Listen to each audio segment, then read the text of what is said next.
Hello everyone, today we have Professor Maurizio Catani with us, who is the Director of the Excavations at Ras Al Khaimah by the University of Bologna.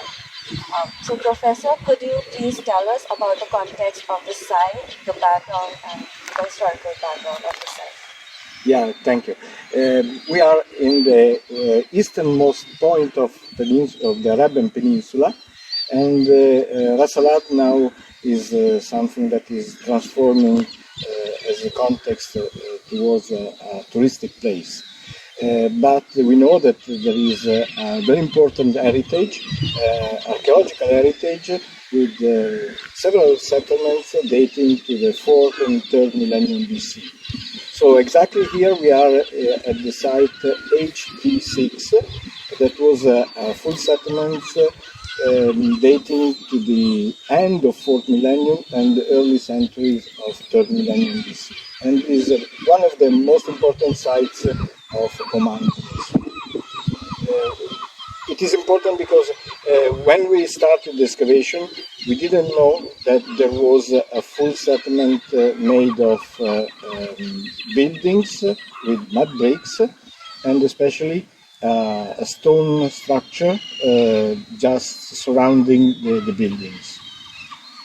It is important because it corresponds to the great transformation of the Arabian Peninsula at the end of the 4th millennium BC, when they started the exploitation of copper mines. They started also just the beginning of the oasis system with the cultivation of the palm, and we know that there was at that time a demographic increase. So in the history of the Arabian Peninsula, it is one of the most important sites. So looking at the map of the site, we can recognize many important features. The first is to have a unique compound marked by this stone wall, you can see on the back with the stone, that was surrounding many buildings made of mud bricks. So I told before that it was important because this is the first time in the Arabian Peninsula they started to build with the mud bricks. So it's a very different architecture if we compare to the previous dwellings that they were made only by wood or by stone. The mud brick architecture is important because it requires very different technology, especially to prepare the mud bricks, and in this case they had a size of 52 centimeters length, 38 wide, and 8 centimeters thick. So it is a very big effort they made to build such a setup.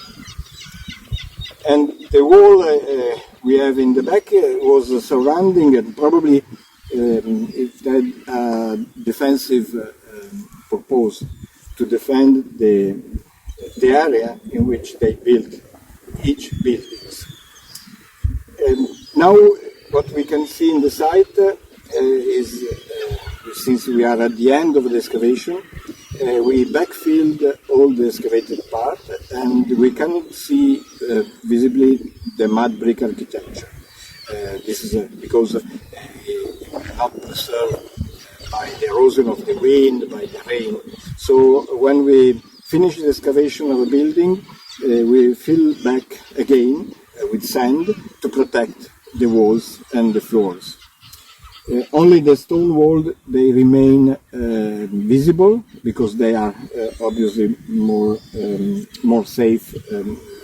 And well, in this case, if you follow the line of the wall, you see approximately a circular compound that was the size of the settlement, measuring 60 meters east-west and 45 meters north-south.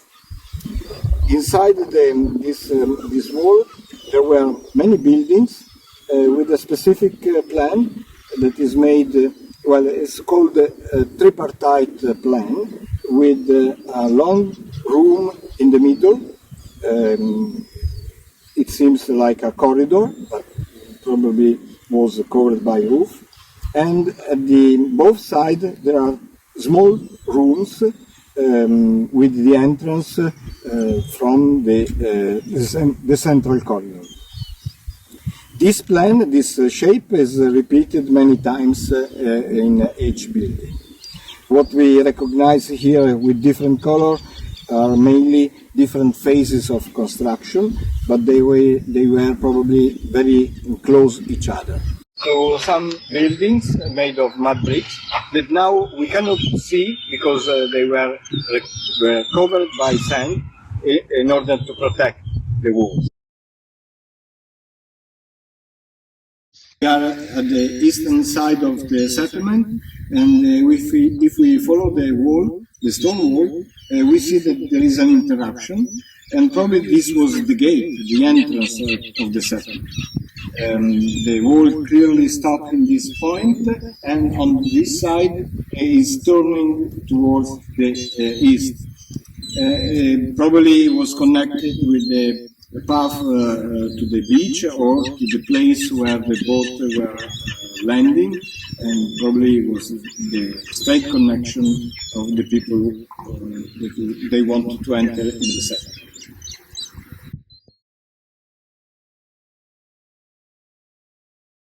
During the excavation, we found a lot of items, a lot of finds that they are corresponding to the period. The most important feature is the copper. We found copper tools, fish hooks, 2 or 3 small daggers. Copper was important at that time because it was the starting point of the exploitation of the mines in the interior. And since we are here in a place very distant from the mines, we suppose that there was an exchange of this copper, and through the copper we can understand even the meaning of this settlement. Probably they collected the copper here in order to store and to load in the ships that were traveling both to the Indus Valley or to Mesopotamia. We know from Mesopotamian sources that copper was important in the development of ancient civilization, and the cuneiform text, they say they were importing tons of copper from the country of Magan. And HD-6, this settlement, it belongs to the starting point of the Magan civilization. Beside the copper tool, we found a lot of flints and stone tools. They were available in the area, and they worked in order to produce flakes, blades, and borers to work other materials. We didn't find any pottery. This is something strange because we know that pottery was invented and was used since millennia, but in this case we know that probably was not important and they didn't produce pottery. They imported only few items from abroad, from Mesopotamia, but they are really very few. In 15 campaign of excavation, we found only 4 shells, probably from Mesopotamia origin. The most produced object here were the beads for necklace, beads for bracelets, made of different material, especially stones, but also shells, and so few of them in bone. Those in stone are the most important thing because some of them they are made in enstatite. Enstatite is a specific material corresponding to steatite, but fired at a temperature of 1000 degrees. So they had really high technological level. It was the same to produce copper in the interior, and they used here to produce these very small beads. They are very famous in Oman. We found a lot of these beads also in the burials, and probably this was something corresponding to the social meaning of necklace brought by people. So we can say that in this point, in this settlement, they were producing something for themselves, but probably collecting copper to trade and to exchange abroad. At the end, the last thing very common here is the shell, worked shell in many items. For example, conus ring. They worked this kind of shell that is a shape of a conus. They cut the apex and they worked making rings, small rings that they are really spread in several other places. For example, we found some of them in Mergar in Pakistan, and others example we got from Mesopotamia. And this kind of shell is typical of the Indian Ocean, so they produce maybe here or in other sites, and they exported also somewhere else. So we know that the people living here was making these activities daily. Speaking about the food and diet of these people, we know that they got most of the subsistence from the sea. We are very close to the sea, and they exploited fish, shells, mussels, and many other items. So they survived with this food.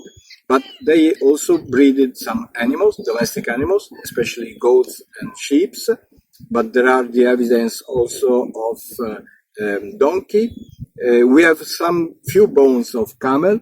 Probably at that time the camel was not domestic, was hunted. So we know that this is a long process that completed only in the first millennium BC. So very late respect to this site. They survived for their food and their diet with the sea products, but there is an important find that we have from here that are the stone dates. So the dates they were cultivated in the interior and they were brought here in exchange maybe with the fish or especially in the shape in the form of smoked fish that was required in the interior. The dates are very important because they are completing the diet of this population. Since the settlement is so large, we estimate at least from 200 to 300 individuals living all together here, probably organized as a social structure in several families or several tribes, so group of families, and probably each building was corresponding to this unit of tribe full of the set of families living together. Corresponding to these tribes, we have also the graves. All around the settlement, in the terrace, we can recognize many cairns. They are monumental graves, even if we know that they are not so big like in the interior, and they were used for collective burial. So it means that each grave was used by a family in the decades, and they used this cairn for at least 200 years.